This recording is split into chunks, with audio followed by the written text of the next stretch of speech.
सर्पात् सभूमिं विश्वतो व्रत्वा अत्यतिष्ठद्दशाङ्गुलम् न कर्मणा न प्रजया धनेन त्यागेनैकेऽमृतत्वमानसु परेण नाकं निहितं गुहायां बिभ्राजिते यद्यतयो विशन्ति वेदान्तविज्ञानसुनिश्चितार्थ संन्यासयोगाद्यतयः शुद्धसत्त्वा ते ब्रह्मलोकेषु परान्तकाले परामृतात् परिमोच्यन्ति सर्वे परामृतात् परिमोच्यन्ति सर्वे। बोले श्री सद्गुरुदेव भगवान की जय।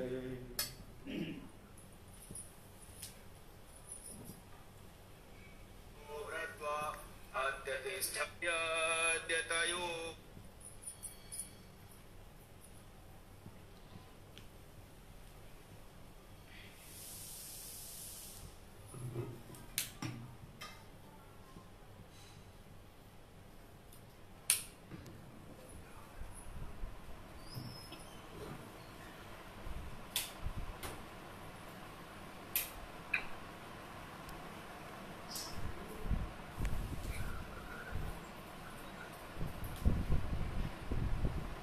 कम कर ले।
सह वीर्यं कर्वावहै तेजस्विनावधीतमस्तु मा विद्विषावहै।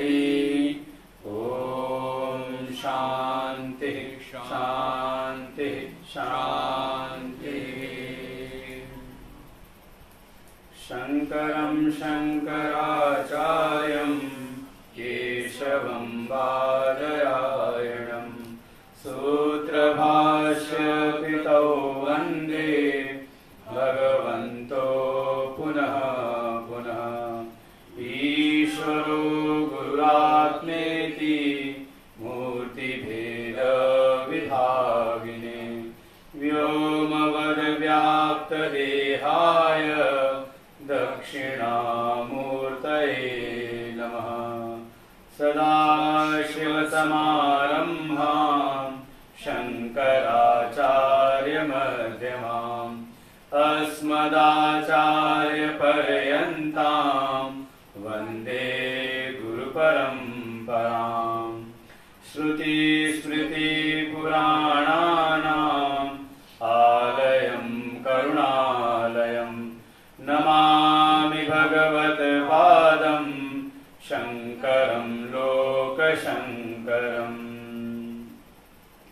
नारायणं पद्मभवं वसिष्ठं शक्तिं च तत्पुत्रपराशरं च व्यासं शुकं गौडपदं महान्तं गोविन्दयोगीन्द्रमथास्य शिष्यं श्रीशङ्कराचार्यमथास्य पद्मपादं च हस्तामलकं च शिष्यं तन्त्रोटकं वार्तिककारमन्यान् अस्मद्गुरुन् सन्ततमानतोऽस्मि।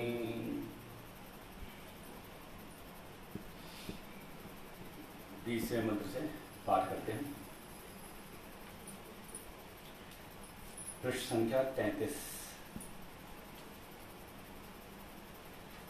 येयं प्रेते विचिकित्सा मनुष्ये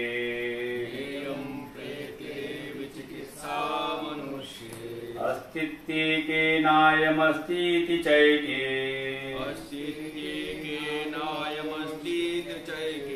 एतद्विद्यामनुशिष्टस्त्वयाहम्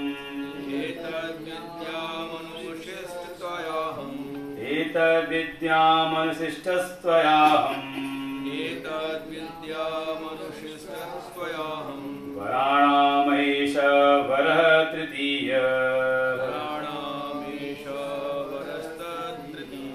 वराणामैष वरस्तृतीयः देवैरत्रापि विचिकित्सितं पुरा नहि सुविज्ञेयमणुरेश धर्मः अन्यं वरं न चिकेतो वृणीष्व मामोपरोऽसि रतिमासृजैनम् देवैरत्रापि विचिकित्सितं किल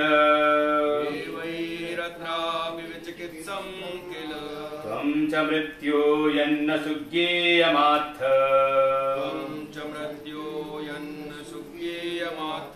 वक्ता चास्त्वाधिगण्यो न लभ्यो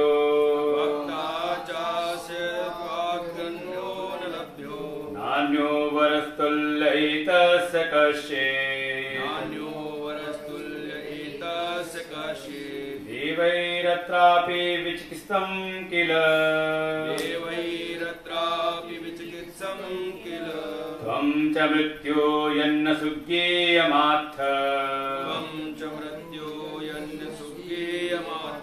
वक्ता चास्त्वाधिगण्यो न लभ्यो नान्यो वरस्तुल्यैतस्य कश्चित्।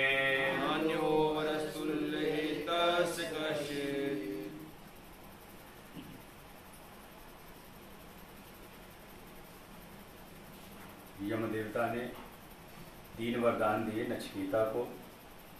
इसमें पहले वरदान के रूप में अपने पितृण के प्रति जो कर्तव्य थे उसको मांगा।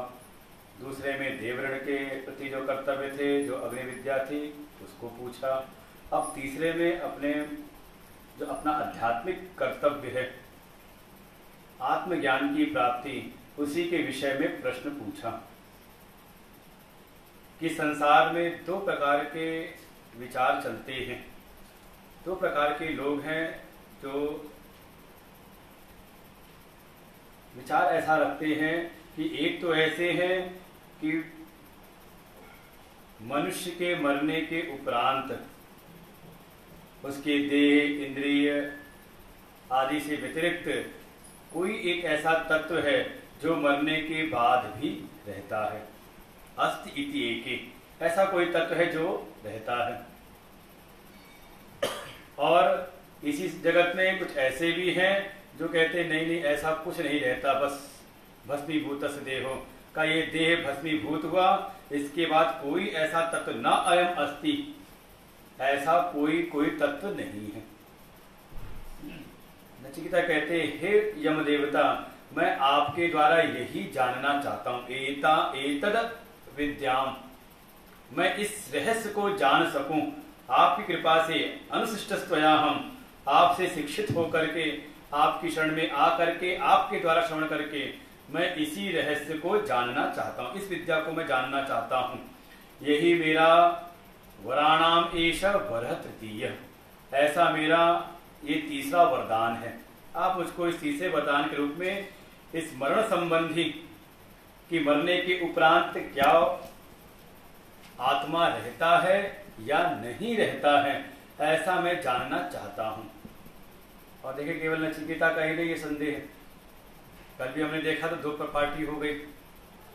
आधों ने का ज्यादातर ने हाथ यही उठाया कि नहीं कोई नहीं रहता, कोई मरे हुए में आत्मा नहीं रहती। और 2-4 जो पुराने सत्संगी हैं उन्होंने कहा हाथ उठा दिया कि हाँ नहीं रहती है। वैसे जो एक सरल रूप में कहते हैं ईशावास्यमिदं सर्वम, आत्मावास्यमिदं सर्वम, ये जो श्रुति वाक्य हैं या पुराण के वाक्य हैं, ये दूसरा वाला आत्मावास्यमिदं सर्वम ये भागवत जी में आता है, 8वें स्कंध में मनु कथा में, बिल्कुल श्रुति का उद्धरण किया वहां पर। तो जिसने कहा आत्मा सर्वव्यापक है, विभु है, तो जो मृत शरीर पड़ा हुआ है वहां पे ये समझने वाली बात है, ध्यान देने वाली बात, वहां पे है कि नहीं है। जिसको आपने कह दिया सर्वव्यापक है, तो फिर जो मृत शरीर है वहां पर आपने कहा नहीं है, तो अभी कम लोग हैं इसलिए सुबह की क्लास में, तो इसलिए कल मैंने बोला ही नहीं शाम को। तो क्या वहां पर नहीं है? जितनी दूर मृत शरीर पड़ा हुआ है तो आपने कहा नहीं आत्मा नहीं है, तो आपने अपनी पहली बात को स्वयं ही काट दिया। फिर आत्मा को आप सर्वव्यापक नहीं कह सकते। समझ आ रही बात ये? तो बिल्कुल ये संदेह रहता है कि आत्मा है कि नहीं है। मरे हुए शरीर के बाद, मरने के बाद, मनुष्य के मरने के उपरांत आत्मा रहती है या नहीं रहती, इस विषय में जिज्ञासा पूछी है तीसरे वरदान के रूप में कि मुझको यही वरदान चाहिए, क्योंकि ये किसी भी प्रत्यक्ष और अनुमान के द्वारा इसका विज्ञान नहीं होता, इसका अनुभव होता दिखता नहीं। तो जानना क्यों चाहते हैं? तो जानना मैं इसलिए चाहता हूं कि मैं परम श्रेय चाहता हूं, और जो परम श्रेय है, परम पुरुषार्थ है, वो इसी विज्ञान के अधीन है। एतद विज्ञान अधीनो ही पर पुरुषार्थ। अगर आप मुमुक्षु हैं, मोक्ष के आकांक्षी हैं, तो बिना इस तत्व को, इस रहस्य को जाने आपको मोक्ष की प्राप्ति नहीं हो सकती। पक्का समझ लें इस बात को। अब यहां से समझ लें कि जो कहा था कि अब जो प्रकरण प्रारंभ होने वाला है, अब वो मंत्र ब्राह्मण भाग में जो वर्णन की गई कर्म परक विद्याएं हैं उससे अब कुछ अलग है। क्योंकि जो वेद के जो पहले ये मंत्र ब्राह्मण भाग हैं, इसमें जो भी विद्याएं हैं वो सब के सब आत्मा के ऊपर ही अनेकों प्रकार के अध्यारोप जो हो जाते हैं उसको ही ध्यान में रख करके उपदेश किए जाते हैं। भाई आत्मा को हमने शरीर माना, शरीर का अध्यारोप कर लिया आत्मा के ऊपर, तो का आपके लिए फिर कर्म निर्धारित हो गए कि आप फिर तुरंत कौन से आप वर्ण के हैं, किस आश्रम के हैं। तो उस वर्ण आश्रम को ध्यान में रख करके अब वेद ही आपके ऊपर अनेकों प्रकार के कर्मों का अध्यारोप करेंगे। क्रिया कारक फल कल विचार किया था हमने। और ये जो है अब आगे का जो प्रकरण है का इससे ठीक विपरीत है। वो सारे अध्यारोपों को मिटा करके जो ब्रह्म और आत्मा की एकत्व का विज्ञान है, अब आगे का जो उपनिषद का जो प्रकरण अब जो प्रारंभ हो रहा है का इसका विषय ये है, जो बिल्कुल ठीक उससे विपरीत है। जो समस्त अध्यारोपों को, जिसका कारण अज्ञान है, उस अज्ञान की निवृत्ति के लिए, उस अज्ञान के नाश के लिए अब उससे विपरीत ये ब्रह्म और आत्मा के एकत्व के विज्ञान का प्रसंग अब प्रारंभ होता है। ये तीसरा वरदान जो है क्यों प्रारंभ हुआ? कहा ये जो पहले के 2 वरदान थे ये प्राप्त हो भी जाए तब भी परम कृतार्थता का अनुभव, परम तृप्ति की प्राप्ति नहीं हो सकती। क्योंकि उन सबके द्वारा जो भी मंत्र ब्राह्मण विभाग के द्वारा जो भी 2 वरदानों के द्वारा जो भी कुछ प्राप्त होगा वो सबका सब अनित्य ही होगा। और हम नित्य फल की प्राप्ति के आकांक्षी हैं, नित्य सुख चाहते हैं, तो बिना आत्मज्ञान के प्राप्त नहीं हो सकता। इसीलिए अब ये तीसरा वरदान के रूप में ये आत्म विषयक विज्ञान पूछा है। तो इतना श्रेष्ठ फल है तो ऐसे ही प्राप्त हो जाएगा किसी को भी? कहा नहीं, इसके लिए फिर योग्यताएं अनिवार्य रहती हैं। शास्त्र भी कहते हैं हर क्षेत्र में कि अगर आपको कोई वस्तु प्राप्त करनी है तो 4 चीजों का विचार करते हैं: अर्थी, समर्थी, विद्वान और शास्त्र अविपरीत। ये 4 चीजों का विचार करना पड़ता है। पहली तो ये कि अर्थी, भाई सामने वाला चाहता तो हो। अब मोक्ष की इच्छा किसी को होना, संसार में जिसको अभी संसार के विषय में जिसको अभी आनंद ही मिल रहा है, जिसको सुखी दिखाई दे रहा है, तो अब बढ़िया उपदेश करते रहो उपनिषद का। भाई कम से कम जिसको पहले संसार के दुखों का बंधन प्रतीत तो हो कि संसार में वास्तव में दुख ही है। हम चाहे कितना भी प्रयास कर लें, ये सुख भी जो आता है केवल कह सकते हैं दुख ही आता है, सुख का चूल्हा पहन करके। वास्तव में सुख है नहीं, केवल आभास मात्र है। तो पहले किसी को ये प्रतीत तो हो और इस दुख से छूटने की इच्छा तो मन के भीतर हो। कोई बंधन में पड़ा हो, उसको बंधन ही अच्छा लगे तो उसी मस्त हो जाए, उसी अच्छा लग रहा है उसको, तो कहा उसके लिए फिर उपनिषद विद्या नहीं है। कहा पहले उसके अंदर चाह तो उत्पन्न हो, अर्थी हो, चाह उस पर उसके भीतर हो, मुमुक्षा उसके भीतर हो। फिर मुमुक्षा है तो सामर्थ्य है कि नहीं, समर्थी। अब देखें संसार की हर वस्तुओं में भी है, कोई पद प्रतिष्ठा है तो पहले वो पद चाहे तो तब तो आप दोगे, और पद चाहे खूब लेकिन सामर्थ्यवान ना हो, उस पद के अनुरूप उसकी पात्रता ना हो, तो कहा तो भी नहीं प्राप्त होने वाली। तो समर्थी वही है साधन चतुष्टय संपन्न अधिकारिणाम, शम दम प्रतितिक्षा श्रद्धा समाधान से संयुक्त होकर के विवेक वैराग्य हो और मुमुक्षा। तो सामर्थ्यवान हो, समर्थी हो, फिर थोड़ा विद्वान भी हो, जो हम चाहते हैं उसके बारे में जानते भी तो हों। जैसे अगर नचिकेता ने स्वर्ग की विद्या मांगी तो स्वर्ग क्या है उसकी जानकारी तो उसके मन में है ना। हम ऐसी वस्तु मांगे जो हम जानते ही ना जिसके बारे में, तो कहेंगे बाल बुद्धि है। जैसे छोटे बालक होते हैं, उनको कहीं लेके जाओ, छोटे बच्चे, उनको हर एक चीज चाहिए होती है, आकर्षण उनका होता है, जानते नहीं उसके बारे में कि उसका क्या प्रयोजन है, क्या कार्य है, उसका किस लिए आवश्यक आएगी, कोई जानकारी बस देखने में अच्छी लगी और हमने मांग ली। कहा ऐसे नहीं, कहा विद्वान भी हो। और चौथा कहा शास्त्र अविपर्य, कि शास्त्र के द्वारा निषेध न किया गया हो। हमारे वेदों में है ये चीजें, कौन सी वस्तु का कौन अधिकारी, पूरा विचार किया जाता है। और ये ज्यादातर आपको कर्म के क्षेत्र में प्राप्त होगा। आगे आ जाओ रास्ता।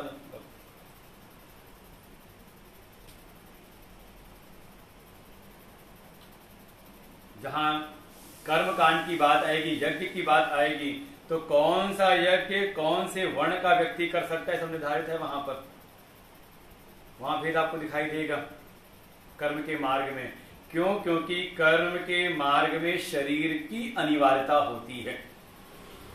तो शरीर की पात्रता देखी जाएगी, कौन से वर्ण का शरीर है, कितनी उसकी सामर्थ्य है शरीर की, ये सब उसका देखा जाएगा।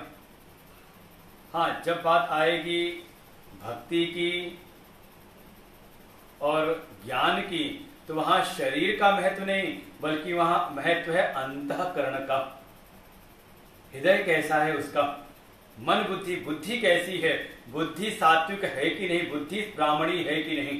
इसलिए आप कथाओं में वर्णन सुने कि महात्मा विदुर जो दासी पुत्र हैं वो भी भगवान की प्राप्ति कर लेते हैं, भक्त हैं, भक्ति की प्राप्ति करते हैं, साथ ही वो भी ब्रह्म विद्या के ज्ञाता हैं। क्यों? क्योंकि उनकी बुद्धि सात्विकी है। तो शास्त्र के द्वारा भी निषेध ना किया होगा, ये भी देखा जाता है। बस ये कि ज्ञान के मार्ग में सब आ सकते हैं, जो कोई जिसके पास इच्छा हो, अर्थी हो और समर्थी हो और विद्वान हो, तो कह सकते हैं। इसलिए जगह जगह आएगा, भगवान खुद कहेंगे गीता जी में, एवं यो वेत्ति, इस प्रकार से जो जान लेता है। अब जो में सब आ जाएंगे, पात्रता हो, उसके भीतर सामर्थ्य हो, ज्ञान की प्राप्ति करे, पहुंच सकता है।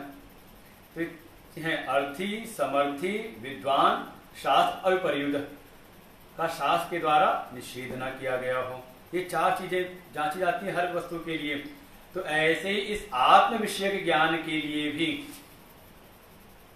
पात्रता को जांचने के लिए एक परीक्षण की भावना से यम देवता पहले तो भय दिखाते हैं कि अरे नचिकेता, तुम जो बात मांग रहे हो इस वरदान में, तीसरे वरदान में, इसका तो कोई निश्चित फल दिखता नहीं।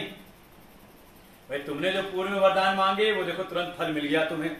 पिता की शांति तृप्ति चाहिए थी, वो तुरंत मेरे कृपा से हो गई। मैं पिता शांत मन वाले हो गए, तृप्त हो गए, उनका क्रोध नष्ट हो गया, शांत मन हो गया उनका। फिर तुमने दूसरे वरदान में स्वर्ग की प्राप्ति के साधन रूप अग्नि विद्या का वर्णन पूछा था, वो मैंने बता दिया। जो भी इसका अनुष्ठान करता है, जैसे जैसी विधि बताई, 3 बार अनुष्ठान करे, 3 तरह से अनुष्ठान करे, फिर 3 से संबंध जोड़ करके और जीवन में 3 प्रकार के कर्म करते हुए, तो उसको निश्चित ही उसका फल प्राप्त होता है। लेकिन ये जो तुम तीसरे वरदान में पूछ रहे हो, ब्रह्मात्मिक विषयक ये जो विज्ञान तुम पूछ रहे हो, इस विषय में तो कोई निश्चित फल नहीं है। भगवान भी कहते हैं गीता जी में, मनुष्याणाम सहस्रेषु, हजारों मनुष्यों में कोई बिरला कोई एक होता है जो आगे बढ़ता है, जिसके भीतर ये भावना उत्पन्न होती है। फिर उसमें उनमें भी कोई एक होता है ऐसे हजारों में कि जो थोड़ी साधना करके आगे और बढ़ता है, इसके लिए प्रयास करता है। फिर उनमें भी यततामपि सिद्धानाम, का उन सिद्धों में भी कोई एक ऐसा बिरला है हजारों सिद्धों में, कश्चिन माम वेत्ति तत्वतः, जो मुझको तत्वतः जान पाता है। तो देवैरत अत्र अपि, इस विषय में देवताओं को पूर्व में देवताओं को भी संदेह ही रहा है, उनको भी स्पष्ट ज्ञान नहीं हुआ। अब बहुत सारी कथाएं हैं।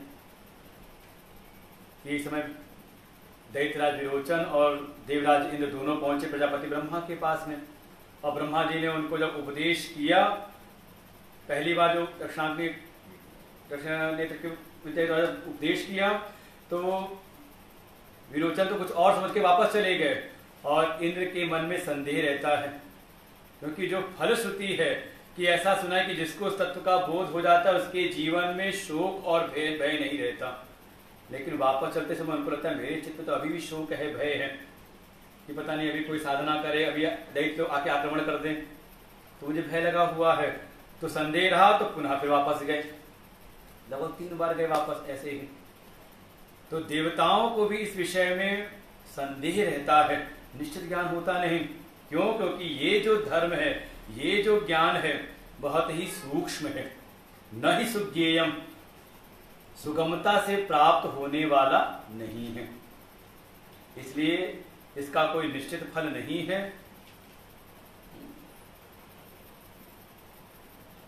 आत्माख्यो धर्मो अतो अन्यम असन्निग्ध फलम वरम नचिकेतो वृणीष्व। इसलिए भगवान भास्कर कह रहे हैं कि यम देवता ने कहा नचिकेता से कि हे नचिकेता, इसलिए इस आत्म विषय के धर्म के अतिरिक्त जिसमें बिल्कुल निश्चित फल मिले, जिसका फल निश्चित हो, वो वरदान तुम मांग लो। तात्पर्य क्या है? शायद इसमें निश्चित फल नहीं है, पता नहीं मैं तुम्हें सुना भी दूं, तुम्हें ज्ञान हो ना हो। तो बड़ी चिंतन किया हमने इस बात के बारे में। होता यही है, सुनने के बाद भी लगता है कुछ अभी समझ में आया नहीं, तो फिर समय क्यों बेकार करें, कोई अच्छा ऐसा काम ढूंढे जिसमें समझ में आ जाए और कुछ फल मिल जाए तुरंत। तो सब दुनिया में ऐसी बात है, और बिल्कुल मन में आता है भक्ति के मार्ग में, ज्ञान के मार्ग में कई बार ऐसी नकारात्मक विचार आते हैं। कौन सिद्ध हुआ है? वो महात्माओं को भी देखो, वही संसार में पड़े हुए हैं। लोग कहते हैं इस बात को, जो घर छोड़ के गए हुए महात्मा हैं वो भी तो ऐसी दिखाई दे रहे हैं ना, इसी संसार में पड़े हुए ऐसी बातें दिखाई दे रहे हैं। जो श्रेष्ठ आदर्श बहुत सारे ऐसे हैं जो पहुंच चुके, उन पे ध्यान नहीं जाएगा। लेकिन भीतर अपनी कमजोरी है तो उसको छुपाते कैसे हैं, का सीधे महात्माओं पे सीधे आक्रमण कर देंगे, आरोप करेंगे। देखो उनको देख लो, बड़े सत्संगी बनते हैं, फिर आप लोग के बीच में ही, घर परिवार में ही उन्हीं को देख लो, बड़े सत्संगी है, कैसे घर में कलह मची रहती है। सुना होगा कई बार। ये नकारात्मक विचार आने लगता है कि अरे कौन पहुंचा है, सब बस कहने सुनने की बातें हैं, प्रयास नहीं करते, लगन भीतर नहीं है, उतनी साधना नहीं करते, और सीधे कहते हैं अरे किसको प्राप्त हुआ है, और फिर इस श्रेष्ठ मार्ग से पलायन कर जाते हैं। भीतर भावना कैसी हो, ठीक है कोई नहीं पहुंचा है तो मैं पहुंचूंगा। अब ध्रुव जी की कथा में यही है, वो जब देवर्षि नारद ने ऐसे जब उनको भटकाने का प्रयास किया, कहा ना मुझको तो वही पद चाहिए जिसमें मेरे कोई पितृगण भी ना पहुंचे हों। यही वहां पे प्रश्न वहां पे कहा देवर्षि नारद से भागवत जी में, चतुर्थ स्कंद की कथा में कहते हैं बिल्कुल जहां पे कोई मेरा पूर्वज ना पहुंचा, ऐसे ही श्रेष्ठ पद की प्राप्ति मैं करना चाहता हूं, वही बताइए मुझको कैसे प्राप्त होगा, जिस जहां पर कोई भी ना गया हो, ऐसी निष्ठा हो, नकारात्मकता ना आए जीवन में इन श्रेष्ठ पद के प्रति। अरे कौन पहुंचा है, कैसे पहुंचेगा, कोई सब कहने सुनने, बिल्कुल नहीं। अगर वेद में कहा है, वर्णन है, तो बिल्कुल ये सत्य है। कोई नहीं पहुंचा तो मैं प्रयास करूंगा, मैं उसको पा करके दिखाऊंगा। दिखाने के लिए यम देवता अनेकों प्रकार से भय दिखाते हैं। अन्यम वरम, कोई और वरदान मांग लो। मां मो प्रोसी प्रतिमा जैनम, अरे तुम मुझको रोको मत, इस बाधित मत करो इस वरदान के लिए, ये वरदान तो मेरे लिए छोड़ दो, कुछ और मांग लो। नचिकेता जब ये बातें सुनते हैं तो उनके हृदय में और अपने वरदान प्रति दृढ़ता आ जाती है।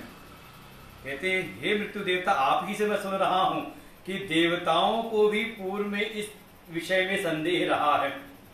देवई अत्रापि, अत्रापि देवई विचिकित्सितम किल, उनको भी संदेह रहा है, आप ही बता रहे हो इस बात को। गीता में भगवान जी के स्वयं भगवान कह देंगे न मे विदु सुरगणाः प्रभुवाच महर्षयः, 10वें अध्याय में जब विभूति का वर्णन करते हैं कि मेरी विभूतियों के विषय में देवताओं को भी पूर्व में संदेह ही रहा, वो जान नहीं सके, और बड़े बड़े जो ऋषि महर्षि रहे वो भी मेरे उस प्रभाव को जान नहीं सके। तो जान नचिकेता कहते हैं जब कोई नहीं जान पाया, फिर आप भी कह रहे हो कि न सुज्ञेयम, कि इसको सुगमता से जाना नहीं जा सकता, तब तो एक बात पक्की है ना, किसी और ने जाना भी नहीं होगा इस संसार में। तो मुझे आपके अतिरिक्त वक्ता च अस्त्वादृक्, आपके समकक्ष मुझे लगता है कि आपके समान मुझे इस संसार में कोई और वक्ता, कोई पंडित मिलेगा भी नहीं। भगवान भास्कर इसी कह रहे हैं कि आप ऐसा कह रहे हो तो अतः पंडित अपि अवेदनीयत्वात् वक्ता, कि जब ये इतना सुगमता से जाना नहीं जा सकता तो मुझे आपके समान कोई और इसका ज्ञाता मुझे शायद संसार में मिलने वाला भी नहीं। ये पक्का हो गया है ना, कोई और जानता भी नहीं होगा, फिर तो मुझे आप जैसा वक्ता, आप जैसे आचार्य मुझे मिलने वाले नहीं हैं। इसलिए न अन्य वरह, मुझे कोई और वरदान, इसके समान कोई और वरदान मुझको लगता ही नहीं कि इसके समान कोई दूसरा वरदान है। इसलिए बिल्कुल आपको मुझको अगर देना है वरदान तो यही तीसरा वरदान दीजिए। अतो न अन्यो वरतुल्य सदृशो अस्ति एतस्य कश्चिदपि अनित्य फलत्वात् अन्यस्य सर्वस्यैव इत्यभिप्रायः। भगवान भास्कर कहते हैं कि इसके समान कोई और वरदान हो नहीं सकता। क्यों? क्योंकि इसके अतिरिक्त जो कुछ भी है वो सबका सब अनित्य फल प्राप्त कराने वाले ही हैं। अनित्य फलत्वात्, जो पूर्व के मांगे थे दो वरदान का वो और सबके सब जो भी और कुछ हो सकते हैं वो सबके सब अनित्य पदार्थ की ही प्राप्ति कराने वाले हैं। और मैं कहा नित्य का आकांक्षी हूं, ये छोटी मोटी चीजें नहीं चाहिए, अनित्य पदार्थ नहीं चाहिए। क्या चाहिए? कहा जो नित्य हो, इसलिए मुझको इसके अतिरिक्त कोई और वरदान नहीं चाहिए। कोई और वरदान हो भी नहीं सकता। जब डराने पर डिगे नहीं तो मन में आया, भय नहीं काम आया तो थोड़ा लोभ दिया जाए। कि मनुष्य के मन में मर्त्य लोक का जो प्राणी है, मनुष्य के मन में का अनेकों प्रकार की इच्छाएं कामनाएं होती हैं। तीव्र मोक्षा उत्पन्न हो पाना बड़ा मुश्किल है, और एक बार हो भी जाए तो चलो जीवन में अभाव है तो मन में आया चलो भगवान की प्राप्ति कर लेते जब कुछ संसार नहीं मिल रहा। कई बार अगर अपने प्रयासों में असफल हो जाते हैं तो एक बार तो मन में आता है चलो हरिद्वार ही चलते हैं, वहीं जाके वो कुछ तपस्या साधना करेंगे, भगवान की प्राप्ति करेंगे। वो तो जाता है, लेकिन अभाव के कारण है तो मन में वो पूर्व की वासनाएं शेष रह जाती हैं। भगवान ने गीता जी में कहा, ज्ञानियों के लक्षण में ही, विषया विनिवर्तन्ते निराहारस्य देहिनः रसवर्जम रसो अपि अस्य परम दृष्ट्वा निवर्तते। कहा जब कोई विषयों का त्याग करने लगता है, धीरे धीरे संयमन करता है, तो धीरे धीरे विषय भी उसका त्याग कर देते हैं, निवृत्त हो जाते हैं विषय भी उसके पास से। जैसे मान लो किसी शुगर हो जाए तो वो जहाँ जाता कहते नहीं मीठा नहीं चाहिए, मीठा नहीं चाहिए, मना करे 2-4-10 जगह तो धीरे धीरे लोग ही अपनी तरफ मना करते, अरे इनके लिए मीठी चाय मत देना। होता है कि नहीं होता ऐसे ही, इनको मीठा मत दो। कुछ दिन आपने निराहार मतलब उसका त्याग किया तो कुछ दिन प्रकृति ऐसी व्यवस्था बना देती कि वो अपने आप छूटने लगता है। लेकिन उस विषय के प्रति रस, विषय का तो त्याग कर दिया हमने। और वहां भगवान भाष्यकार कह देते हैं कि ये संभावना तो रोगियों में दिख जाती है। जैसे दृष्टांत दिया डायबिटीज का, रोगी है तो का वो भी विषयों का त्याग करता हुआ दिखाई देता है। तो विषयों का तो त्याग कर दिया, लेकिन रस बुद्धि उस विषय के प्रति कहा वो चित्त में बनी रहती है। वो तो मिटती है एकमात्र उस परम तत्व के दर्शन के उपरांत ही, परम तत्व के अनुभव के उपरांत ही का वो रस बुद्धि भी मिट जाती है। ऐसे वो ज्ञानी होते हैं। तो लेकिन जो ज्ञानी नहीं हुआ है अभी अज्ञान में, भाई अज्ञानी थे तो प्रश्न पूछ रहे हैं ना, तो ठीक है ये विषयों का त्याग करके तो आए हैं, लेकिन हो सकता है अभी रस बुद्धि रह गई हो। तो अब उस रस बुद्धि को ही जांचने के लिए कि अब पक्का वैराग्य है या केवल परिस्थिति जन वैराग्य है। अब यम देवता प्रलोभन देना प्रारंभ करते हैं। 30वां मंत्र पढ़ते हैं। शतायुष पुत्र पौत्रान् वृणीष्व, शतायुष पुत्र पौत्रान् वृणीष्व, बहून् पशून् हस्ति हिरण्यमश्वान्, बहून् पशून् हस्ति हिरण्यमश्वान्, भूमे महदायतनं वृणीष्व, भूमे महदायतनं वृणीष्व, स्वयं च जीव शरदो यावदिच्छसि, स्वयं च जीव शरदो यावदिच्छसि।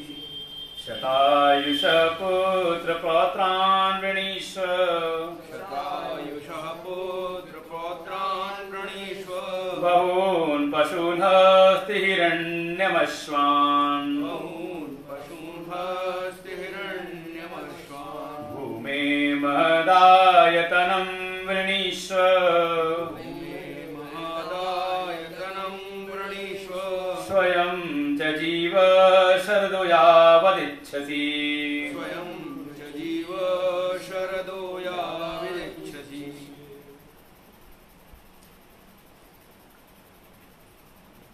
अब यम देवता ने प्रलोभन देना प्रारंभ किया कि अरे ये वरदान मत मांगो जो पूछ रहे हो, इसका कोई निश्चित फल नहीं, पता नहीं तुम्हें प्राप्त हो कि ना हो। अच्छा तो ये है कि जो तुम चाहते हो, संसार में लोग चाहते हैं, वो सब तुम्हें मैं दे सकता हूं। क्या क्या? तो पहले कहा शतायुषः पुत्र, वो 3 ऐसा याद कर लें, वित्तैष्णा, पुत्रैष्णा और लोकैष्णा। ये 3 ऐष्णाएं हैं जो जीव को बांधे रहती संसार में। वो सारे प्रलोभन देना प्रारंभ किया। मिल ना रहा हो तो कई बार उसके प्रति हे बुद्धि बन जाए, लेकिन रस बुद्धि रहती है उसके बाद भी। तो कहते ना कई बार ना मिले कि हम संयमी हो जाते हैं। अब कोई सम्मान कर ही नहीं रहा तो कहते नहीं हमें सम्मान की जरूरत नहीं, और अंदर से कह जाते हैं थोड़ा सम्मान तो होना चाहिए। कोई अपना सगा संबंधी ना हो तो, कोई अब संबंध रखता ही ना हो तो जाओ, हमें किसी की जरूरत नहीं है, हम अकेले ही ठीक हैं। और अंदर से लोग कहीं छोड़ के चले जाते, उसके बाद भी कहीं ना कहीं भीतर चाह बनी होती वो आ जाए, मजबूरी में समझौता, मजबूरी वाला कोई अपना मान ही नहीं रहा तो भीतर क्या है, कहीं ना कहीं भीतर चित्त में होता है नहीं आ जाए तो अच्छा ही है, चलो बात कर ही लेते, संबंध विच्छेद करना ठीक नहीं, हम ही बात कर लेते हैं आगे चल करके।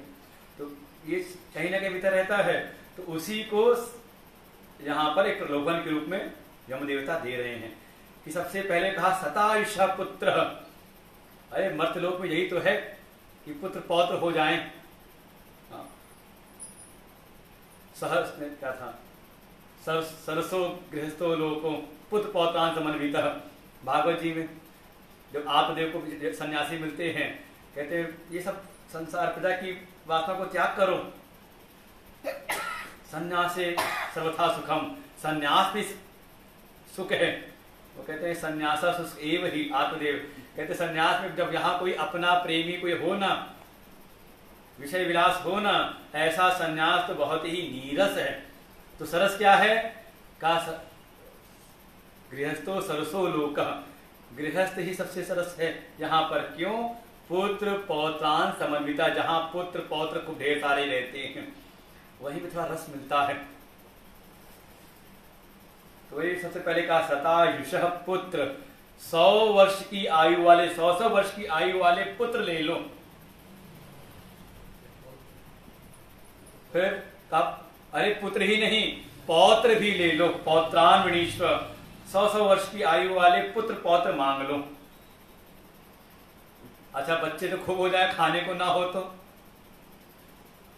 दिखाई देता है कई बार, जिसके यहाँ महल भरा पड़ा हुआ है उसके साथ एक ही हो, हम दो हमारे एक, और जिसके यहाँ खाने को ना हो तो 10-10 बच्चे दिखाई दे जाता है। अब 10 ना हो 5-6 तो हो ही जाते हैं खाने को नहीं है लेकिन बच्चे 5-6-7 कोई कमी नहीं है, बड़ी बरकत है उनके यहाँ। तो कहा नहीं नहीं केवल पुत्र पौत्र ही नहीं, उनके भरण पोषण के लिए बहून पशून, पशून अर्थात कहा गवादि लक्षणान बहून पशून, गाय आदि जिनसे कुछ पालन पोषण हो सके, खाने पीने को दूध मिलता रहे, दूध दही मिलता रहे, ऐसे जो पालतू पशु हैं वो बहुत ढेर सारे, अर्थात ढेर सारी गौएं भैंस इत्यादि ले जाओ, बहुल पशून। फिर भरण पोषण तो हो गया, लेकिन कहीं आना जाना हो तो कहा गजधन, हस्ती का हाथी ले जाओ। ये शुभ होती होगी, हाथी मतलब धन संपदा से भरपूर है, तभी तो हाथी पालेगा। कहते हैं हाथी खरीदना तो आसान है, हाथी पालना मुश्किल है। लोग कई बार इसको एक मुहावरा ही बन गया, किसी ने कोई बड़ी चीज किसी को मिल गई कहीं गिफ्ट में, कहते हैं मिल तो गई अब जो भी कहते हैं, कहा मिल तो गया, ले तो आए, इसको पालोगे कैसे? तो कहा हस्ती अर्थात संपदा का प्रतीक है वो। फिर हिरण्य, सोना इत्यादि भी। अब पहले के आज भी गोल्ड ही होता है आधार समृद्धि का हिरण्य, खूब ढेर सारा सोना लेके चले जाओ। अश्वान, और भी कुछ यात्रा करनी हो तो हर जगह तो हाथी जाएगा नहीं, वो कई बार लोग लगते हैं कि एक बड़ी गाड़ी होती है और एक छोटी गाड़ी होती है। कहीं लंबी यात्रा करनी हो तो बड़ी गाड़ी से, और मेरठ की गलियों में जाना हो तो हाँ तो फिर स्कूटी चाहिए। ये सबके यहाँ है ज्यादातर, बड़े बड़े लोगों को भी वो एक बड़ी गाड़ी रहेगी, साथ में स्कूटी जरूर रहेगी। दिल्ली में मैंने देख रखा तो हाथी भी चाहिए तो छोटा भी चाहिए, भाई जहाँ पे हाथी न जा सके तो वहाँ घोड़ा चाहिए, स्कूटी, मोटरसाइकिल। काश्वान, घोड़े ले लो। अब समझ लो आज के समय से आप तुलना कर लें, जो जो आपके मन में ठीक है, उस समय हाथी घोड़े सोना चांदी सब समृद्धि का प्रतीक था, आजकल दूसरी चीजें हो गई हैं, तो ये सब। फिर भूमे महद आयतनम ऋणीश्वर, महद आयतनम, बहुत बड़े वर्ग क्षेत्र का जो भूमि चाहिए हो वो ले जाओ। यहां भगवान भास्कर कहते हैं आयतनम आश्रयम मंडलम राज्यम ऋणीश्वर, मतलब पूरा पूरा मंडल ही मांग लो, मंडलाधिपति हो जाओ, डीएम बन जाओ आज के समय में, या समझ लो पूरा राज्य ही प्राप्त करना तो राज्य ही मांग लो। अच्छा सब मिल जाए, पुत्र पौत्र धन संपत्ति पशु धन इत्यादि सबका सब हो जाए, खूब लंबा साम्राज्य भी हो जाए। सर्वम अपि एतत् अनर्थकम स्वयं चेत अल्पायु इति अतआह, कि सब कुछ तो हो लेकिन हमारी आयु ही ना हो तो। अब देखिए खटवांग ने यही पूछा पहले, जब इंद्र देवराज इंद्र उन्होंने कहते प्रसन्न होकर के अरे आपने की सहायता से देखो हमने दैत्यों पर विजय प्राप्त कर ली, आप कुछ मांगना चाहते तो मांग लो। उन्होंने कहा मांगू तो, लेकिन पहले ये तो बताइए मेरी आयु कितनी शेष है। भाई आयु का पता हो तो उस हिसाब से मांग लें। अब आयु हो ना और हम 200 साल की व्यवस्था बना लें, किस काम की।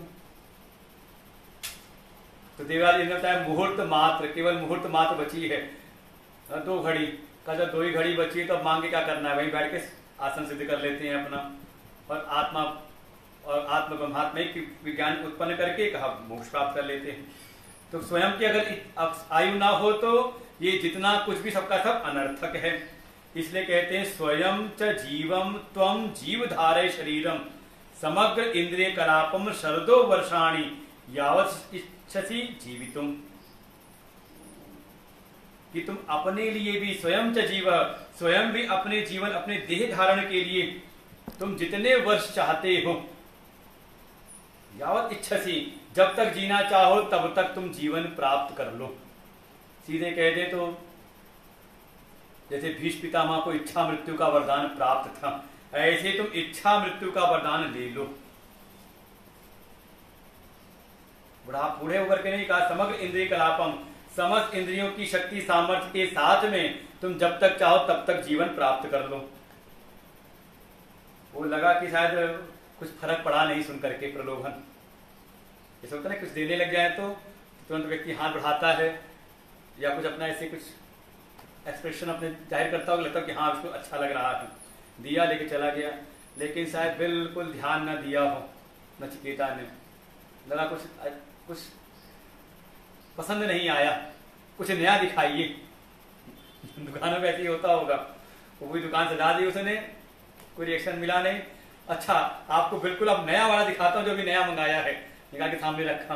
तो ऐसे ही फिर लगा यम देवता को कि शायद इनके मन में अभी बालक है ना, 7-8 वर्ष का बालक है, शायद इसके बारे में उसको ज्यादा पता नहीं, या इसके मन में कुछ और हो। भाई हर अवस्था के हर आयु के व्यक्ति की अलग अलग इच्छाएं होती हैं। भगवान भास्कर कहते हैं बालस्तावत पीड़ासक्तः तरुणस्तावत तरुणीसक्तः वृद्धस्तावत चिंतासक्तः परमे ब्रह्मणि कोपि न सक्तः भज गोविंदम गोविंदम भज मूढ़मते, कि अलग अलग वय के अनुसार अलग अलग आयु के अनुसार उनकी इच्छाएं अलग अलग तरह की होती हैं। तरह किनको पसंद आया नहीं, फिर और देने लगते हैं। एतत् तुल्यम यदि मन्यसे वरम, कि हे नचिकेता, पाठ नहीं कहना, इसको पाठ कर लेते हैं 24वां मंत्र। एतत् तुल्यम यदि मन्यसे वरम,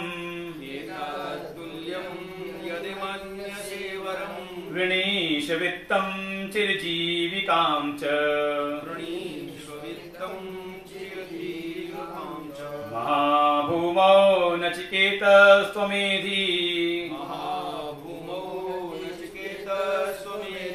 कामानां त्वा कामभाजं करोमि, एतत् तुल्यं यदि मन्यसे वरम्, वृणीश वित्तं चिरजीविकां च, महाभूमौ नचिकेत स्वमेधी कामानां त्वा कामभाजं करोमि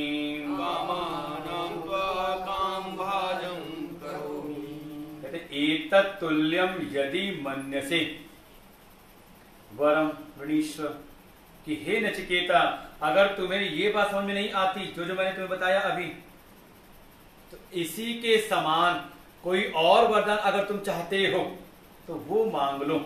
ये नहीं कि यही दूंगा, जो तुम इसके समान समझते हो जिसको भी कोई और वरदान चाहते हो तो वो मांग लो।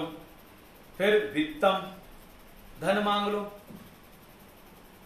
भाई सोना नहीं चाहिए तो का पैसा मांग लो सीधे सीधे। फिर वित्तम चिरजीविकाम च, और वित्त भी कैसा कहा,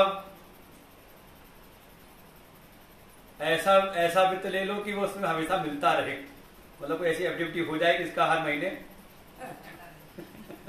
चिरजीविकाम कि हाँ कुछ फिक्स कर दिया। ऐसी तो होता है नौकरी के बाद मतलब पैसा मिल गया तो का उसको जा करके अब डिपॉजिट में जमा कर दिया। ऐसी योजना में जिसमें हमें हर महीने उसका ब्याज मिलता रहे, कोई या तो पेंशन मिल रही है या फिर ऐसा कुछ, ऐसा बिल्कुल धन मिल जाए, इतना धन मिल जाए कि उसको हम रख दें और फिर उसका ब्याज से ही हम अपना शेष आयु हम अपनी काट लें। तो चिर जीविका, जब तक समय है तब तक हमारी जीविका बनी रहे, क्योंकि दिया हुआ धन हो सकता है कभी ना कभी तो समाप्त हो जाएगा। जो भी स्थायी धन कुछ ऐसा दे दिया तो होता कुछ दिन खर्च करते करते समाप्त हो जाएगा। कहा समाप्त होने वाले ने कहा चिर जीविकाम, हमेशा चलने वाले चिर स्थायी जीवन पर्यंत कहा चलने वाला जो धन है या कुछ ऐसा मिलने वाली ऐसी जीविका तुम ले लो। महाभूमौ नचिकेतस त्वमेधि, हे नचिकेत केवल विस्तृत भूमि ही नहीं बल्कि ऐसा वरदान ले लो कि निरंतर तुम इसमें वृद्धि प्राप्त करते रहो। भाई राज्य मिल गया और कुछ समय बाद किसी ने आक्रमण कर दिया तो ऐसा साम्राज्य नहीं कि हमने प्लॉट तो लेते चले गए और उधर कोई कब्जा करता चला गया। ये होता है कई बार घटना है, पता नहीं चलता, हमें गए देखा वहां कोई और रह रहा है। बिल्कुल ऐसी भूमि जिसमें तुम सदैव वृद्धि को प्राप्त भी होने का वरदान मांग लो। एक बार चक्रवर्ती सम्राट हो जाओ। कामानाम त्वा काम भाजम करोमि, और ही साथ साथ में मन में हो कि सब भोग तो मिल जाएं लेकिन भोगने की सामर्थ्य न रह जाए तो, या आप एक बार तो हमें सब कुछ मिल गया लेकिन मन की कामनाओं का क्या पता कल कुछ और कामना उत्पन्न हो जाए। ये देखिए मन में ऐसी होता है, अभी एक कामना है ये वस्तु मिल जाए। हमें तो होता है कई बार अपनी घटनाओं से सीखने को मिलता है। वो पंडित जी ने कहा कि मोबाइल लेना है, हमने कौन सा लेना है। अब ये नहीं पूछा था कि टच स्क्रीन लेना है कि बटन वाला लेना है, कौन सा वाला, मतलब क्या कॉन्फ़िगरेशन चाहिए। उसने कहा इसमें 4 कैमरे हों। ठीक है, प्रसाद जी को लिया, हम लोग चले गए, लेकर के आ गए। 3-4 दिन पूछा मैंने ठीक ठाक चल रहा है, कहा हाँ ठीक चल रहा है। अब वो सुपनी शुरू में था ऐसा वाला ही लेना है, मिल गया। उसके बाद का ज्यादा दिन सुख रहा नहीं और 2-4 दिन तो खूब फोटो खींची गई। उसके बाद क्या 3 कैमरा क्या 1 कैमरा, सब एक ही जैसा लगता है देखने में। और कहीं किसी और का फोन दिख जाए उसकी क्वालिटी ज्यादा अच्छी हो कैमरे की तो कुछ दिन और रुक जाते तो अच्छा वाला ये ले लेते, ऐसा वाला ही ले लेते। अब तो इसी को चलाना पड़ेगा कुछ दिन। तो कामना का कोई पक्का नहीं कि जो कामना आपके भीतर आई सदैव बनी रहे, का हमेशा कामना अपना स्वरूप बदलती रहती है। कह सकते हैं शायद ये कहा हो कि जो तुम्हारे भीतर कामना आएगी वो सब तुम्हें प्राप्त हो जाएगी, ऐसा वरदान दे देता हूं। जैसे एक विमान है कदम ऋषि के पास, कामक विमान का, अपने मन की कामना के अनुसार गति करने वाला और अपने मन के अनुसार जो जो इच्छित भोग हो वो सब उत्पन्न करने वाला विमान है वो। इसलिए वहां बाग बगीचे सब हैं, वहां पे बहुमंजिली इमारतें महल भी हैं, उसके ऊपर बहुत सारे सेवक सेविकाएं भी हैं, सब कुछ वहां पर अपनी इच्छा के अनुसार। तो बिल्कुल जैसी तुम्हारी इच्छा हो वैसा तुम्हें भोगने वाला बना दूं। दोनों बातें हैं कि जो चाहोगे सो प्राप्त हो जाएगा। कुछ ऐसा अलादीन का चिराग जो सुनते हैं वो केवल सब हमारे शास्त्रों से निकाल के ले गए सब कहानियों को, कि कृपा हो जाए देवताओं की तो जो चाहो सो प्राप्त हो जाएगा। फिर केवल प्राप्ति ही नहीं होगा, उसको भोगने की सामर्थ्य भी बनी रहेगी।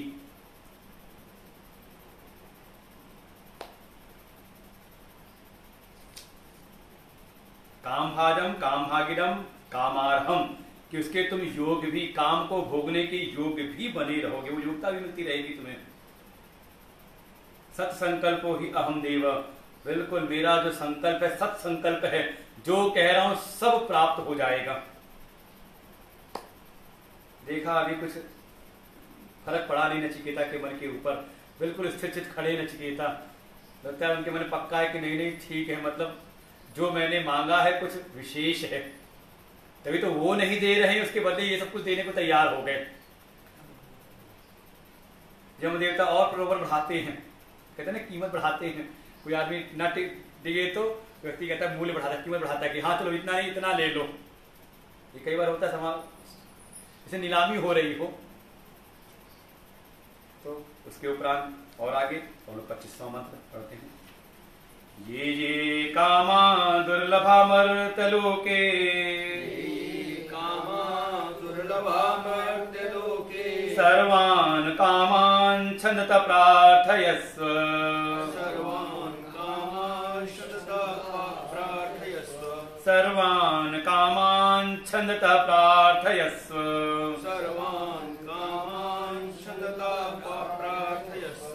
इमा रामा सरथा सतूर्या, इमा रामा सरथा सतूर्या, नहि दिशालम्भनीया मनुष्यैः, नहि दिशालम्भनीया मनुष्यैः, नहि दिशालम्भनीया मनुष्यैः, नहि दिशालम्भनीया मनुष्यैः। आविर्मत्प्रत्ताभिः परिचारयस्व, परिचार्यस्व, नचिकेतो मरणं मानुप्राक्षी, नचिकेतो मरणं मानुप्राक्षी। हो सकता है जब यम देवता प्रलोभन दे रहे हों तो शायद नचिकेता की दृष्टि शायद उधर ना होकर के, कहीं ऐसे होता है कई बार कुछ बात करने लो कुछ देने लग जाओ तो जिसको ना लेना हो ना तो दाएं बाएं करता है। जैसे कई बिजनेस डील हो रही हो और वो आपकी डील से प्रलोभित ना हो रहा हो तो अपनी नजर दाएं बाएं आपकी तरफ नहीं देखेगा। वो लगता है अपना जैसे मेरा इंटरेस्ट ही नहीं है चलो, तो वो ऐसे दाएं बाएं देखता है। तो जो हो बिजनेस में तो वो सोचता है कि इसको क्या चाहिए होगी और क्या इसके मन में आकांक्षाएं होंगी। तो कई बार लोग नेत्रों समझ लेते हैं कि हाँ क्या इधर इसका दिमाग है ध्यान है, देखा कोई चीज देख रहे हैं तो अरे ये भी ले जाओ अपने साथ में। तो हो सकता है नचिकेता ऐसा जब प्रलोभन दिया जा रहा हो तो उनकी दृष्टि हो द्वार की ओर, ये यमराज गए थे अपने रथ पर सवार होकर के, बड़ा दिव्य रथ है इनका।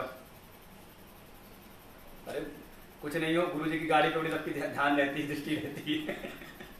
हमारे गुरुदेव आ जाए तो सामने खड़े हो तो गुरु जी पे ध्यान कम रहता है, गुरु जी की गाड़ी पे ध्यान ज्यादा रहता है कि नहीं, समझ ले ऐसे ही। तो मन में गुरु जी की बड़ी अच्छी गाड़ी है, तो जो आचार्य है जिस रथ से आए, रथ तो बड़ा इनका सुंदर है, देखो इस पे इनके सेवक सेविकाएं भी खड़े हैं, इनकी सेवा में तत्पर रहते हैं। तो शायद ध्यान दिया हो कि अच्छा इनका ध्यान रथ पे जा रहा है, गाड़ी पे जा रहा है। तो अब उसी की ओर दृष्टि करते हैं, कहते हैं ये जितने जो भी ये कामा दुर्लभा मर्त लोके, ये जो मैं तुम्हें दे रहा हूं, जो मैं बताया है, ये सारे जो भोग हैं मर्त लोक में दुर्लभ हैं। या और भी जो कुछ दुर्लभ तुम्हें लगता हो कि मर्त लोक में दुर्लभ हो, दोनों बात कह सकते हैं। इसके अतिरिक्त भी सर्वान कामान, उन सारी भोगों को, उन सारी कामनाओं को तुम स्वच्छंद होकर के मुझसे मांग लो, प्रार्थना कर लो। प्रार्थयस्व बढ़ता जा रहा है प्रलोभन। पहले कुछ निश्चित वस्तुएं बताई, नहीं हुआ तो कहा ठीक है तुम अपने मन से और कुछ मांग लो, या फिर जो भी तुम्हें दुर्लभ लगता हो, क्योंकि हो सकता है मन में आया हो कि अब ये मर्त लोक से आ चुके हैं स्वर्ग लोक में। तो यमराज के पास गए तो यमलोक यमभवन गए हैं ना, तो कई लोगों को होते हुए आए होंगे, तो शायद भाई जो यहीं पर रह रहा है उसको यहीं की व्यवस्था पता है। वैसे कोई ग्रामीण अंचल का हो, गांव में रहने वाला हो, तो उसकी सोच विचार भी वही, कामनाएं वही उसी गांव के आधार पर रहती हैं। ज्यादा सोच नहीं सकता ज्यादा मांगने के लिए। लेकिन एक बार शहर पे चला आए, किसी के घर में घूम फिर के आए, तो बढ़िया बढ़िया व्यवस्थाएं देखे, तो भाई गांव का आदमी ज्यादा क्या मांगेगा, कूलर पंखा, लेकिन शहर में आ जाए एसी की हवा खा ले तो कहा नहीं अब यही चाहिए। तो ऐसी शायद लगाओ कि शायद ये अब पृथ्वी लोक से कई लोगों की यात्रा करके मेरे पास तक आए हैं, तो रास्ते में शायद बहुत सारी भोग वस्तुओं को, सामग्री को देखा होगा। तो कहा जो भी मर्त लोक में दुर्लभ हैं, जो प्राप्त नहीं होते, तथा जो अभी आपने यहां देख लिया है, वो सब आप स्वतंत्र रूप से बिल्कुल स्वच्छंद होकर के उसको मांग लो, सब मिल जाएगा तुम्हें मर्त लोक में ही। मेरे द्वारा तुम्हें सब कुछ प्राप्त हो सकता है। इमा रामा, शायद आए हो तो घूमते हुए देखा हो कहीं पर अप्सराओं का नृत्य गायन चल रहा हो, सुंदर सुंदर अप्सराएं सच्चे प्रलोभित करती हैं, मन को आकर्षित करती हैं। तो कहा इमा रामा, ये जो तुम सुंदर सुंदर अप्सराओं को देख रहे हो, रमणियों को देख रहे हो, इनको भी ले लो। कैसे अच्छा, इनकी दृष्टि रथ के ऊपर भी है, गाड़ी पर भी है। सरथा, रथ भी ले जाओ। सतूरिया, केवल यही नहीं, अब अप्सराएं हो, नृत्यांगनाएं हो, और गाना ना बज रहा हो तो कई बार बच्चों से कहो कुछ नाच के दिखाओ, कह रहे गाना तो बजाओ कोई म्यूजिक तो लगाओ फिर तो नाचेंगे। कसतूरिया, वाद यंत्र, ये गाजे बाजे भी साथ लेकर के जाओ। न ही ईदृशा लभनीया मनुष्य ही, अरे इनके समान जो ये सब चीजें हैं कई मनुष्यों को प्राप्त नहीं हो सकती। आखिर मत ये कहा मेरी कृपा से ही, जिस पर मैं कृपा कर दूं, ये देवताओं के वरदान से ही प्राप्त हो सकता है, और किसी की इच्छा से कोई मनुष्य चाह ले तो उसको प्राप्त नहीं हो सकता। तो ऐसा प्रलोभन दिए जाते हैं कई बार भटकाने के लिए। अरे भटकाने के लिए क्या समय चलता है ना, सुना कई बार जो दूसरे विधर्म वाले धर्मी हैं उनको ये प्रलोभन दिया जाता है। किसका प्रलोभन? अच्छे काम के लिए नहीं, आतंकवाद के लिए। क्या प्रलोभन देते हैं? कहा 72 हो रहे पता नहीं सब देखो यहां पर है कि किस प्रकार का प्रलोभन, कि जिससे भी एक मनुष्य का मन प्रभावित हो सकता है, वो सारे प्रलोभन। बहुत मुश्किल है बचना इन सब चीजों से। ये सब कामनाएं वासनाएं चित्त में बैठी रहती हैं वासना रूप में, और जब मिलने लगता है तो फिर ना मिले की बात होती मजबूरी वाली, और मिलने लगे तो मन होता कितना हम बटोर लें, वहां इकट्ठा कर लें। कह देते कि मनुष्यों को ये प्राप्त होने वाला नहीं, और केवल ये प्राप्त ही नहीं होंगे, ये मत सुनने पता चले जाएंगे सबके सब। कह रहे मनुष्य ही मर्त्य ही अस्मदादि प्रसादम अंतरेण, कि ये जो जितने भी प्रलोभन, जितने भी ये सुख भोग हैं, ये केवल मेरे वरदान से ही मनुष्य को प्राप्त हो सकती है, जल्दी कोई अपने आप प्राप्त कर नहीं सकता। चलो लौकिक वैभव जो है आप पुरुषार्थ करके प्राप्त कर सकते हो, धन इत्यादि, लेकिन ये जो देवलोक के जो सुख हैं, ये सब का ये मनुष्यों को प्राप्त हो नहीं सकते ऐसे भी। लेकिन मेरी प्रसाद से, मेरी कृपा से तुम्हें सब भी प्राप्त हो जाएगा। फिर आविर मत प्रत्याभिर मया दत्ता भी परिचारण भी। अच्छा मान लो सेवक सेविकाएं तो खूब मिल जाए, देने वाले ने दे दिया, लेने वाला लेके आ गया, लेकिन वो हमें महत्व ही ना दे तो अब समझने का प्रयास करें इस बात को। मान लो कोई बड़ा व्यक्ति है, कोई बड़ा सेठ है, गुरुजी गए उसके घर पर, उसने गुरुजी की सेवा में अपनी गाड़ी और अपना ड्राइवर लगा दिया, लेकिन ड्राइवर बड़ा अड़ियल है, चला तो आया, लेकिन गुरुजी कहे बाएं मुड़ तो कहते बाएं क्यों मुड़ू। जैसे मान लो आपका कोई मित्र हो, बड़ा संपन्न है, बड़ा आदमी है, उसने आप उसके पास गए तो आपकी सहायता के लिए उसने अपने कुछ स्टाफ वालों को लगा दिया, आपके साथ नहीं होती घटनाएं कई बार। दे दिया, हाँ ये 4 आदमी आपके साथ में आपका सारा काम करेंगे। ये कई बार होता होगा, प्रसाद जी का अनुभव होता होगा सत्संग की व्यवस्था करने के लिए, जब किसी के ऐसे गए उन्हें 4 आदमी लगा दिए, अपना 4 आदमी भेज तो दिए उन्होंने, इनको भी लगा कि अरे चलो अब काम आसान हो जाएगा, मुझे ज्यादा दौड़ धूप नहीं करनी पड़ेगी, बस आज्ञा देनी सब कर देंगे सबके सब। लेकिन वहां गए तो 4 आदमी इनकी बात सुने ही ना, ये कहें कुछ वो करें कुछ, ये होती संभावना। तो चलो यम देवता तो दे दें, सेवक सेविकाओं सब नित्यांगनाओं को गाजे बाजे बजाने वाले सबको भेज दें, लेकिन वो हमारे अनुसार सुनाए ना, हमारे साथ नृत्य दिखाए ना, हमारी सेवा करे, मेरी आज्ञा ही ना माने तो कहते ऐसा नहीं, ये जितने भी मैं दे रहा हूं मेरी आज्ञा से ये सब आपकी आज्ञा का पालन भी करेंगे। हाँ आज्ञाकारी सेवक दे रहा हूं, बिल्कुल आप कहोगे हाँ तो हाँ, उठो तो उठेंगे, बैठो तो बैठेंगे, बिल्कुल ऐसे हैं। फिर इसके द्वारा आप परिचार्यस्व, आप अपनी इच्छित जो भी सेवा कराना चाहते हो, परिचार्यस्व आत्मानं पाद प्रक्षालन आदि शुश्रूषाम कार्यात्मन इत्यर्थ, आप ले जाओ इनको, इसे जो चाहो सो करवा लेना। सो में मतलब का पैर भी धुलवाना तो पैर भी धुलवा लेना, सबसे छोटा काम कई बार लोग समाज के लोग मान लेते हैं। मोदी जी यही काम तो किया, मोदी जी ने जो स्वच्छता, वहां के जो सब थे कार्यकर्ता, स्वच्छता वाले कार्यकर्ता, जो सफाई कर्मचारी जो थे, उनके जाके पाद प्रक्षालन किए, कितना सुख मिला होगा उनको। देश का प्रधानमंत्री हमारे पैर धो रहा है, तो ऐसे ही प्रलोभन दिया कि यहाँ के देवलोक की जो अप्सराएं हैं, सामान्य नहीं, यहाँ के जो सेवक हैं ये सब आपके पैर धोवेंगे, आपके चरण की धूल के बराबर मैं इनको कर दे रहा हूं। मतलब आपका महत्व कितना बढ़ेगा, सब ले लो। लेकिन नचिकेता मां अनुप्राक्षी मरणम, ये मरण संबंधी जो प्रश्न है बस ये मत पूछो। नाचिकेतो मरणम मरण संबंधम प्रश्नम प्रेते अस्ति नास्ति इति काकदंत परीक्षा रूपम मां अनुप्राक्षीर एवं प्रष्टुम अर्हसि। ये जो तुम पूछ रहे हो ये काक दंत परीक्षावत है, जैसे कौवे के दांत गिनना, गिने कभी,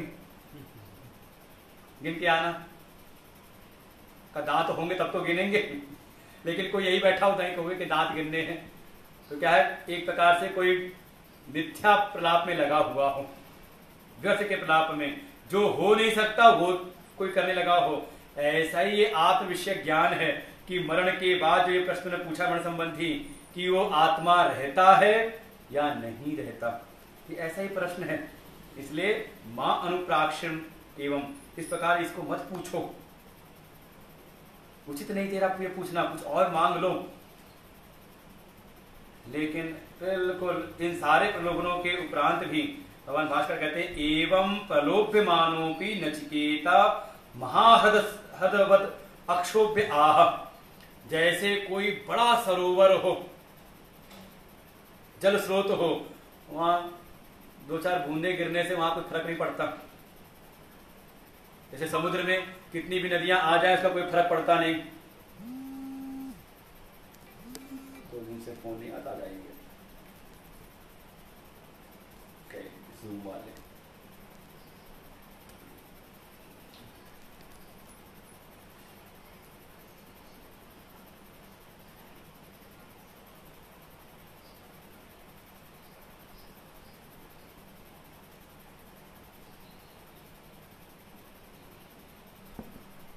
कितनी नदियां जल लेकर के जाती हैं और जाके समुद्र में ही समाहित हो जाते हैं, उसमें कोई विक्षोभ उत्पन्न नहीं होता।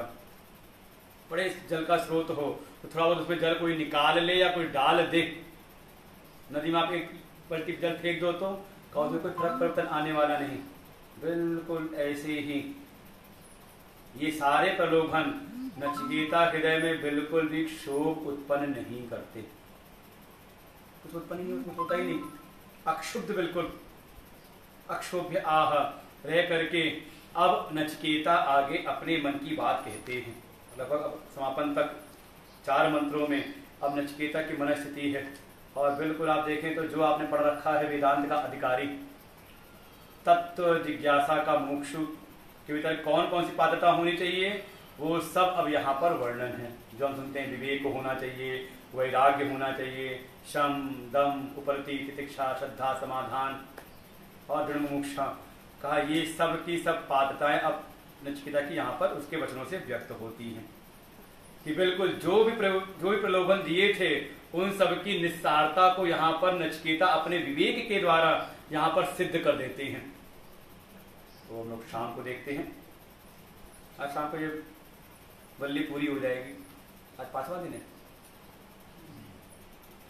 2 दिन और, एक वल्ली और हो जाएगी। तो मुख्य रूप से इस आत्म विषयक जो विद्या है, जो किसी कर्म के द्वारा प्राप्त हो नहीं सकती, उस आत्मज्ञान के लिए कितनी कठिनाइयां आती है, कितनी बाधाओं को पार करना पड़ेगा। का जिसके हृदय में वो पूर्व के दोनों मंत्रों वरदानों के द्वारा प्राप्त होने जो भी वस्तुएं हैं, जो पदार्थ हैं, जब उन सब के प्रति परम वैराग्य उत्पन्न हो जाए, मतलब इस लोक का जो सुख है तो माता पिता का सुख है, माता पिता प्रसन्न है तो सब इस लोक की संपत्ति प्राप्त होती है, और देवलोक का देवता प्रसन्न हो जाए तो सारे सुख प्राप्त होते हैं। का उन दोनों से ही जिसके हृदय में परम वैराग्य उत्पन्न हो गया हो। कैसे कैसे प्रलोभन दिए हैं, और सबसे बड़ा प्रलोभन तो क्या कहा जाए कि नचिकेता आ गए मृत्यु के पास में इस विद्या को जानने के लिए।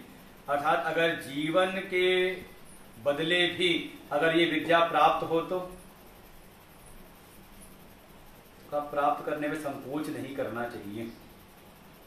ओम पूर्णमद पूर्णमिदं पूर्णात् पूर्णमुदच्यते पूर्णस्य पूर्णमेवाय पूर्णमेवावशिष्यते। ओम शांति शांति शांति। हरि ओम श्री गुरुभ्यो नमः। हरि ओम।